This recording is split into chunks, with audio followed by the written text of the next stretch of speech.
My daughter was actually taken by a CPS worker because of the false allegations and detained. And the CPS worker also fabricated the story to take her. And the story has been deemed fabricated with other witnesses and supporting testimony in the court.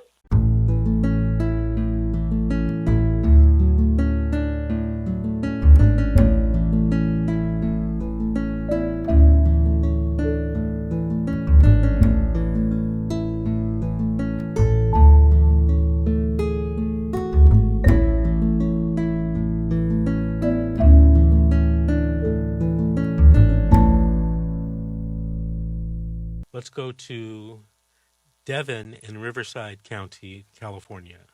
Devin, good evening. Did you have a story to tell or a question to ask? A story to tell and a question to ask afterwards. Okay. Devin, please make it a little fast because my engineer is telling me we have about 3 minutes left in the show. Absolutely. I'm a victim of the CPS corruption. My daughter and I. My home has been called on more than 30 times, false allegations by another party. I'm not going to mention that party's name. My daughter was actually taken by a CPS worker because of the false allegations and detained. And the CPS worker also fabricated the story to take her. And the story has been deemed fabricated with other witnesses and supporting testimony in the court.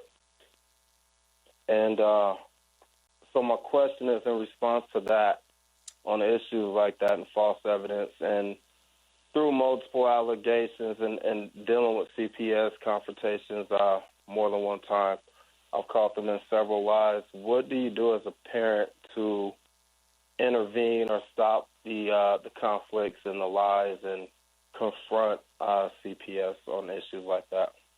That's a very good question. And the only thing that you can do is go to court, sue them, try to get an injunction against them, but there's nothing else that you can do, especially if it's some type of worker or some type of county that is retaliating against you for various reasons. I mean, I have these cases, all over California, and I have a couple of cases where I think they are retaliating against the parent.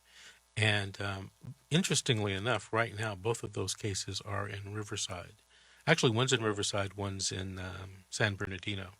So other than, and I have told some people, I think you should move out of the county or out of the state. I mean, short of a lawsuit and getting an injunction, you have to get away from these people. Their jurisdiction ends at their county line. So if you were in Riverside and that you moved to Los Angeles or Orange County or San Bernardino, they don't have any jurisdiction in those counties. Now, what I have seen happen is they find out where you move and they contact that county, and then you start getting hassled by that county. So the next step is, hey, I moved to another state. And I have seen even state to state. As a matter of fact, I was talking to an old client earlier today. She left, interestingly enough, Riverside County, and moved to Arizona. And the social workers in Riverside, contacted Arizona, and then there was a whole big problem again. Wow. Yeah. So that's the only thing I can suggest. Devin, thank you for calling, and keep listening. Will do. Thank you. All righty. My engineer says we have 1 minute left. I want to remind you that we are moving into an election season, and here in California, judges are elected. If they're appointed by the governor, they have to face re-election. And then afterwards, every judge has to be re-elected. So go out and vote. Please register and go out and vote. Your real power is in your vote. I want to ask the audience to stay tuned for Dr. G, Engaging Minds, with Dr. Howard Gless, a licensed psychologist here in California. He's going to be talking about the art of psychology and the art of psychology. This is Attorney Vince Davis. This has been The Secret, How to Fight Child Protective Services and Win.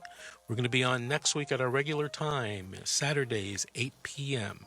Have a good week, and we'll see you then on the radio.